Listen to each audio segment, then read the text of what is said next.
merci à vous d'être venus pour entendre cette lecture de Stéphane Bayard qui est déjà présente en partie dans l'exposition sur les miroirs qui sont exposés, qui sont composés de trois fragments qui, sur chaque miroir, est répété lui-même en trois morceaux. Ce texte qui est en même temps un parcours dans le travail de Stéphane, qu'il a écrit lui-même, qui est une sorte de travail artistique sur son travail, qui vient nourrir sa pratique et qui est une forme d'expression que j'ai trouvée très à la fois autonome et très quelque chose qui a presque son existence en soi avec cette écriture, même si Stéphane s'exprime par la peinture, enfin tout revient à la peinture. Et je pensais un peu, par rapport au petit parcours qu'on a eu ensemble d'exposition, que dans sa peinture, il y a cet aller-retour, il me semble, qu'on sent dans le tableau, pardon, qu'il y a un mouvement qui vient de quelque chose et qui traverse la peinture et qui constitue une sorte de corps qui est le tableau et dans lequel il y a presque un état, une définition d'un état de ce que serait la peinture aujourd'hui, presque un état physique, un état, je dirais presque médical même, une sorte de constat de ce que serait la peinture et de ce qu'elle à la fois peut exprimer et à la fois le point de vue qu'on peut avoir sur elle et en même temps elle serait sa propre médecine aussi, si je puis dire. Bon. Donc voilà, nous allons assister à la lecture de ce texte qui sera un fragment aussi lui-même d'un texte plus long qui nous renvoie dans le passé, en même temps avec des liens dans ce qui se passe aujourd'hui, comme dans l'exposition aussi, qui mélange des époques différentes de l'art de Stéphane et qui est composé aussi comme une sorte d'ensemble de parties plus chaudes, de parties plus froides, qui vient aussi, qui relie ce tableau qui est derrière nous, voilà, qui porte le titre de J'avais froid.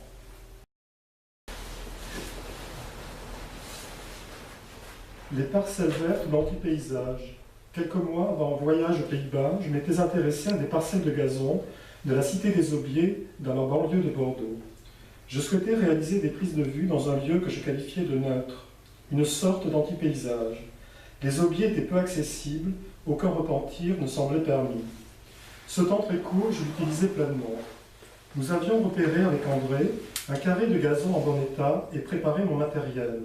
Le lendemain, la lumière étant favorable, nous le photographiâmes ainsi que je l'avais prévu, à une certaine hauteur et sans perspective. J'essayais par ces prises de vue d'avoir l'effet monochrome maximum. À la fin de la matinée, nous abordâmes la deuxième phase qui consistait à tracer sur la parcelle verte des traits parallèles dont la largeur et la couleur ne m'importaient guère. André répandit avec un tamis du plâtre entre deux planches en bois posées au sol comme un pochoir. Je renouvelai l'opération pour effectuer les 4 ou 5 marquages nécessaires. Nous avions maintenant devant nous environ 1 mètre carré de gazon tracé. Commençant les 3 séries de photographies, on les classa en 3 directions de regard, horizontale, verticale et oblique, que nous obtenions par des angles de vue différents. André se plaça devant le carré de gazon de telle façon que les traçages soient dans le sens horizontal. L'œil sur son viseur, il vérifia que les bandes blanches se positionnaient correctement par rapport au cadrage et enfin appuya sur le déclencheur. Je fis de même pour les 2 autres directions verticales et obliques en me déplaçant autour du carré de pelouse, mais nous n'étions plus seuls, une dizaine de résidents de la cité nous observaient. le voyage en Hollande. La question du paysage est apparue pendant ce voyage. Théo D. était collectionneur d'art africain. Il sillonnait les routes à la recherche de pièces rares. Il achetait pour sa collection à des religieux. Nous visitions des entrepôts remplis d'objets rapportés d'Afrique par des missionnaires hollandais. Nous partions toujours à l'aube. J'ignorais notre destination, sachant seulement que nous devions nous arrêter dans une faïencerie à Delft, où Théo, chimiste de formation, expérimentait des méthodes de préparation de couleurs. Dans le laboratoire de la fabrique, les techniciens se tenaient à l'écart. Bien que cette langue me soit étrangère, je me doutais que des choses importantes se décidaient dans ces moments. Nous allions de ville en ville. Là-bas, les digues sont parfois des routes. Quand nous roulions sur l'une d'elles, une vue inhabituelle sur le paysage s'offrait à moi, à quelques mètres au-dessus des champs de culture. Je percevais par les vitres de notre voiture des étendues de verre des plus clairs aux plus sombres, cloisonnées par un réseau de chemins et de routes, de fossés et de canaux. Ce paysage, dénué de pittoresque, je le voyais délaissé et vacant.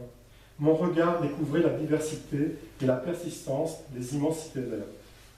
Le paysage que je contemplais sans étonnement m'enveloppait au fur et à mesure de nos trajets quotidiens. J'avais à l'époque l'impression de venir d'un pays où le paysage n'existait pas. À la tombée de la nuit, nous revenions à Amsterdam. Le paysage rêvait. Je rêvais souvent à ce paysage. Les étendues rêvées ouvraient des espaces transparents, plus vastes et indéfinis que ceux auxquels il m'arrivait de penser dans la journée. Quelquefois, dans le même rêve, les terres que j'avais traversées se repliaient, apparaissaient comme une surface peinte et opaque, des images abondées, presque identiques, et parce qu'elles étaient rêvées, elles se superposaient pour composer des vues inimaginables où les terres se mêlaient. Ce midi, nous déjeunions à La Haye. Théo devait voir son frère. Nous attendîmes l'heure du rendez-vous. Nous avions garé la voiture dans une allée proche de la maison. Théo préféra marcher. Il reviendrait dans une heure. Le mélange des terres. Je patientais dans la voiture. J'ouvris mon agenda à la page des cartes de géographie. Le trait que dessinait le rivage hollandais était doux et sinueux, avec de légers décrochements à proximité des villes. Je pouvais suivre du regard la ligne du rivage ininterrompue et descendre ainsi jusqu'à Bordeaux. Accompagné par le cheminement de mon regard, guidé par le trait de la ligne des côtes, j'imaginais les zones sablonneuses, les dunes douces et molles qui alternaient avec des zones rocheuses, dures et moins malléables. Certains lieux de la côte, je les connaissais, d'autres pas, ce qui entraînait une progression discontinue de mon regard, avec des intervalles remplis d'images et des vides, selon que les lieux m'étaient familiers ou inconnus. Aussi, lorsqu'ils m'étaient inconnus, je passais outre les vides afin de préserver la continuité de la ligne des côtes que je suivais des yeux jusqu'au sud. De la sorte, je dessinais un tracé du rivage bien particulier, atteignant par ce moyen la région du Nord-Médoc, où il y a 3 ans, un éleveur du coin me proposa un logement dans une bâtisse en ruine. Le propriétaire de cette maison d'une 20aine de pièces ne se réservait l'usage que des dépendances encombrées de matériel et de machines agricoles. 3 pièces me suffisaient pour vivre. Celle qui me servait de chambre communiquait avec une plus petite que je chauffais facilement l'hiver et dans laquelle je travaillais le dessin et les cires. En prévision de l'été, mes amis m'aidèrent à remettre en état la grande pièce du rez-de-chaussée dont les portes vitrées et les fenêtres hautes s'ouvraient des 2 côtés de la maison. Édifié dans les prés salés, le Mouva contenait dans ses murs ce lieu clos et sécurisé où j'avais séjourné à l'abri, isolé d'un paysage que je ne regardais pas. Théo avait rencontré son frère. Nous quittâmes La Haye en fin d'après-midi. Je m'installai à l'arrière de la voiture pour me reposer. Il conduirait avant que je prenne le relais en direction d'Amsterdam. Nous roulions vite sur l'autoroute. La lumière du jour s'atténua, ne laissant apparaître que la silhouette de Théo conduisant. Je vis son béret dans la lumière du soir. Depuis quelque temps, il entendait des chants d'oiseaux dans sa tête. Notre voyage s'achevait lorsqu'il me confia qu'il ne rendait plus visite à sa famille, qu'il lui reprochait son désintérêt pour les affaires, la lessive et le tabac. Il ne fréquentait que ce frère à La Haye qui ne l'approuvait pas mais le recevait. Théo ne répondit plus à mes questions une fois de retour à Amsterdam. J'étais sûr désormais que mes voyages à travers les Pays-Bas et mon éloignement du Mouva avaient tous deux contribué par la connaissance de ces terres à intérioriser un paysage qui m'appartiendrait. Des terres miroirs du ciel. Je me souviens que le paysage se modifiait peu aux alentours du Mouva. Les saisons les plus opposées agissaient brutalement sur les haies, qui devenaient denses en été et s'éclaircissaient en hiver. Les prés salés restaient d'un vert assez semblable durant l'année. Ce vert qui dominait lissait tous les lieux du paysage, créant une uniformité presque totale. L'éclat du ciel changeait la vision que j'en avais d'une manière tout aussi égale, en tout point du territoire. Je ne distinguais qu'un écran monochrome vert qui se nuançait en recueillant les variations lumineuses de la journée ou des saisons. Ce territoire qui forme une presqu'île large à l'endroit du Mouva se rétrécit à la pointe de Grave, là où l'océan et l'estuaire se rencontrent. J'aimais venir à la pointe de Grave, voir simultanément, comme depuis une vue aérienne, ces deux masses d'eau très imposantes. Les terres du Médoc sont bordées à l'ouest par l'océan Atlantique et à l'est par l'estuaire de la Gironde. L'eau douce et l'eau salée, chacune dans leur singularité géographique, se séparent jusqu'à la fin des terres. Ces mots indéfinissables, la fin des terres, je les avais répétés plusieurs fois, sans jamais en percevoir le sens réel. Avec une sensation étrange, j'entendais la fin de la terre, l'évocation du nom de la basilique de Soulac-sur-Mer, Notre-Dame de la fin des terres, me troublait également. Les échanges. On m'avait dit que l'océan avait imprégné les sols du Nord-Médoc au point qu'il produisait, soit en raison d'un apport de sel transporté par les vents et les pluies, ou d'un recouvrement ancien de la presqu'île par l'océan, des prés salés. Un autre échange s'accomplissait entre les terres et l'océan. Le fleuve, en détachant de fines particules d'argile et de sable, des rives et des fonds, se colorait d'un ocre jaune, qui, à la façon d'un marqueur, révélait la présence de l'eau douce, pas encore diluée avec l'eau de mer, là où la Garonne se déverse au large de l'océan. La séparation entre les terres et l'eau s'atténuait. Je dus, pour en connaître l'ampleur, écouter une histoire, celle qui racontait que dans les profondeurs des océans, puis à contre-courant de la Garonne, des ruisseaux de ses rives et dans les prés qui l'abordent, des alevins d'anguilles remontaient par là en hiver. Le flux de ces paroles coïncidait avec celui des mouvements de l'animal. Il augmentait en hiver, diminuait les mois suivants, disparaissant complètement lorsque la saison de la pêche se terminait et que tout le monde se taisait. La force d'évocation de ces fragments de récits, qui ressemblaient à un murmure, fit que ce paysage était une entité sonore qui séjournait dans mon inconscient. Je ne pensais pas à un langage articulé et intelligible, mais à une parole douce, multiple et géographique qui rassemblait et restituait les sons du lieu et les commentaires sur ce lieu. Ceux qui l'habitaient témoignaient de son identité intime. Ma perception des choses variait. Elle changeait selon mes états de conscience, de veille ou de sommeil. Je pouvais rejoindre un paysage rêvé, enseveli sous le récit de son histoire, ou un paysage réel, dévoilé par la connaissance que j'en avais acquise lors de mes déplacements sur les routes du Médoc. Je me constituais un lieu où la parole était devenue paysage. Avec ma Siao, je fonçais sur les routes rectilignes. En l'absence de repères tels que les arbres au bord de la route, les effets de la vitesse s'annulaient. Les prés, à midi, dans une lumière blanche, défilaient doucement autour de moi. Les lieux découverts. J'avais pu acheter une voiture. J'élargis le champ de mes expéditions. Le défilement du paysage à travers le pare-brise était différent. Les prés devenaient légèrement bleutés. L'écran transparent de la vitre m'isolait. Cette séparation favorisait la rêverie et la contemplation. Je m'arrêtais pour fumer une cigarette, captivé par le film de ce paysage. J'étais passé par Vendaïs, Gaillan, Quérac, Couquec, Bégadan, Saint-Isan, Saint-Christoli, Saint-Estèphe, Port-Richard, Port-de-Goulet, Jolignac-Loirac, Saint-Vivien et Calais. En compagnie de Théo, il n'était pas impossible, dans une longue journée, d'aller aussi à Utrecht, Delft, Arnhem, Groningen, Rotterdam et La Haye. L'extra-paysage ou le paysage socialisé. Je décidai de poursuivre ce que nous avions expérimenté avec André sur la parcelle de gazon de la Cité des Aubiers, en trouvant un territoire d'une autre nature, un paysage avec du relief et des végétaux variés. L'ensemble qui présentait une gamme de nuances de vert, des bandes claires et sablonneuses, un ciel bleu, était lié par un voile de brume grise, omniprésent et légèrement translucide. Au fil des jours, ce paysage mental se construisait par strates transparentes, dont les multiples accumulations finissaient par former un écran feuilleté et opaque, sur lequel je projetais le paysage idéalisé.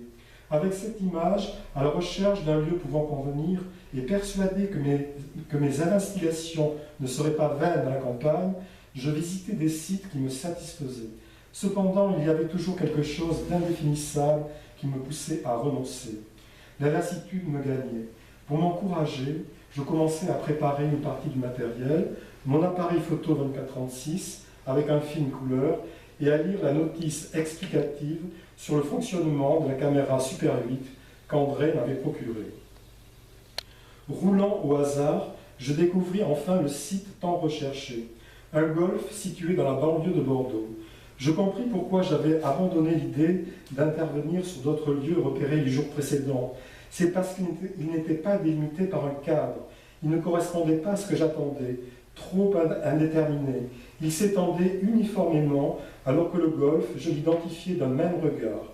Enclavé dans un quartier qui comprenait des pavillons, des espaces commerciaux, un hippodrome et des rues, il me semblait immuable et objectalisé. Il prolongeait la zone urbanisée de cette banlieue, où les jardins des pavillons, les terrains vagues, les ronds-points paysagers, les massifs de fleurs municipaux ne se modifiaient que très peu, au changement des saisons et au gré des initiatives individuelles. Je revins dans la rue qui menait au golf et parcourus environ 2 kilomètres, appréciant la totalité de l'espace que je convoitais. Cette observation confirma les impressions favorables que j'avais eues la veille en le découvrant lors de mes déplacements. Une pluie commençait à tomber. J'espérais une éclaircie. La pluie ne cessait pas. Progressivement, elle se transformait en une bruine fine qui se mélangeait à une atmosphère brumeuse dont la viscosité prenait l'aspect d'une gelée enveloppante et localisée au terrain de golf. Comme dans un berlingot transparent, le golf était fixé dans ses formes et ses couleurs. Seuls des gestes très ralentis de joueurs dans le lointain animaient l'espace devant moi. 7 tableaux comme une suite. Nous marchions avec Barbara, solitaires et silencieux, dans les rues que nous empruntions pour rejoindre le Whitebird. C'est à l'angle de l'Edestraat que j'apercevais le néon blanc qui diffusait une lumière différente de celle du quartier. Imperceptiblement, cette lumière, le soir, modifiait la vision que j'avais de cette ville. Une fois encore, on s'engagea dans la rue bleutée, miniature et précieuse. En une dizaine d'enjambées, nous étions dans le hall d'entrée bruyant et tiède du Whitebird. Nous descendîmes par un escalier en colimaçon au sous-sol où, par paliers successifs, nous nous enfoncions dans une chaleur moite qui s'épaississait avec le son assourdissant de la musique. Je n'entendais plus sa voix. Ses lèvres s'animèrent de quelques mots. « As-tu eu le temps de travailler pour toi ?» Je lui répondis que oui. Théo me prêtait son bureau sans difficulté pendant son absence. Elle me fixa avec insistance. « Et les feuilles de dessin, les croquis que tu devais faire, tu as commencé ?» Elle me demandait si j'utilisais les feuilles de dessin qu'elle m'avait confiées. J'avais acheté des pastels verts et des crayons pour travailler des esquisses. Je lui dis que je conservais ce papier car je voulais commencer par des petits croquis. En réalité, j'avais changé d'idée en dessinant directement dessus. Je ne regrettais pas de l'avoir fait. À vrai dire, le résultat, je m'en moquais, très content d'abandonner l'idée d'une série de petites esquisses. « Oui, d'accord, je comprends, me dit-elle, le visage réjoui. Nous ne discutions plus depuis 3 minutes. Soudain, elle m'interrogea sur Théo et son intérêt pour mon travail. Elle aimerait bien voir quand ça serait fini. 14 mètres de large sur 2 mètres de haut, c'était quand même grand, non? Je lui expliquai que je prévoyais de le réaliser en 7 tableaux qui seraient démontables. L'œuvre était floue dans mon esprit. Il fallait que j'exécute ce travail vraiment à la suite de celui de la Cité des Aubiers et du golf. À cet instant, on avait changé d'attitude. Barbara tenait un verre à la main qu'elle portait à sa bouche en m'écoutant.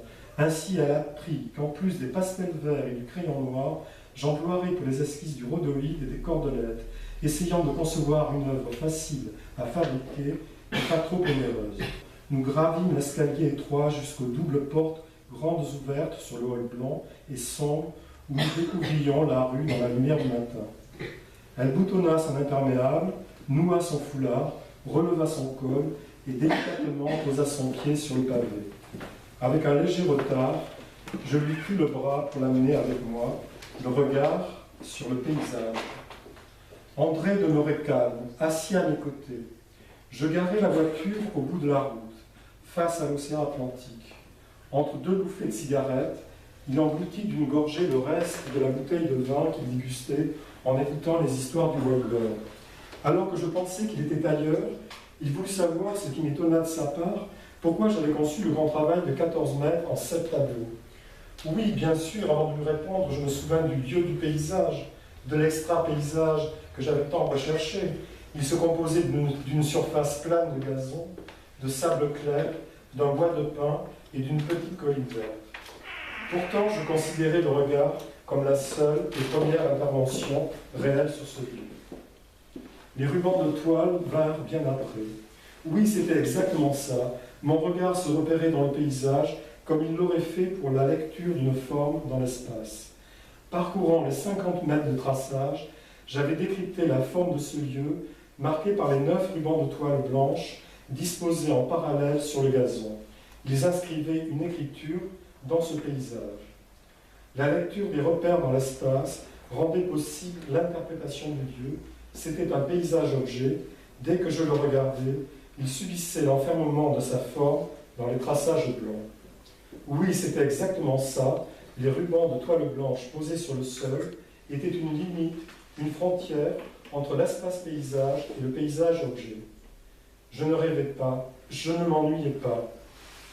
À Paris, place Saint-Sulpice, Théo me procurerait l'appartement de la Cité Verdure, juste 2 ou 3 soirs, dans lequel je lirai le texte du paysage rêvé.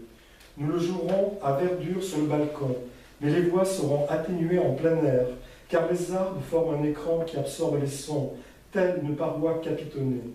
Le salon n'est pas très grand, cependant tu pourras y déployer ton installation avec les directions de regard qui en tout point cloront le lieu. Théo théorisait avec moi sur le paysage. Le plus souvent revenaient ces mots, séjourner quelque part. On se donnait rendez-vous sur les marches de Saint-Sulpice. Il m'annonça qu'il avait en lui un paysage intérieur, intime, comme si j'étais habité, m'avait-il précisé, détaché du grand paysage réel et de son histoire. Il se sentait désorienté, perdu dans sa géographie. Je suis comme un paysage miniature dans un vaste paysage. Tu verras, à la Cité Verdure, la baie vitrée est coulissante. Elle s'ouvre sur un balcon avec un rideau d'arbres juste derrière. Tu dessineras sur le plancher du salon l'allée entre les écrans transparents et les carrés de gazon. Théo évoquait un lieu vacant pour toujours, un vide à combler de regards et un espace à jamais disparu. Un autre soir de juin, je lui racontai la scène des regards dans le paysage et combien je fus déçu après l'avoir rêvé la nuit. Je ne parvenais pas à faire coïncider la scène réelle avec la scène rêvée. Je passais de la déception à l'inquiétude, car cela concernait les directions de regard dans le paysage.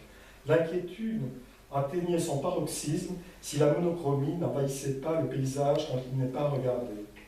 Or, une fois au Louva, j'eus la sensation que le paysage rêvé se confondait avec le paysage réel. Théo me dit un jour avoir fait ce rêve. Je prenais conscience dans mon sommeil que je rêvais un paysage miroir. Je visitais des contrées qui ne m'étaient pas inconnues, pareilles à celles que nous avions découvertes dans la forêt de Arnhem. Nous nous dirigions vers le carrefour de la rue de Seine et de la rue Saint-Sulpice, là où la rue de Tournon commence étroite et va en s'élargissant jusqu'au Sénat. Je ne me lassais jamais de cette perspective inversée qui déformait l'espace de la rue, qui faisait que le bâtiment du Sénat nous semblait plus près et plus grand. Théo avait le souvenir d'une rue similaire à Amsterdam, une rue banale.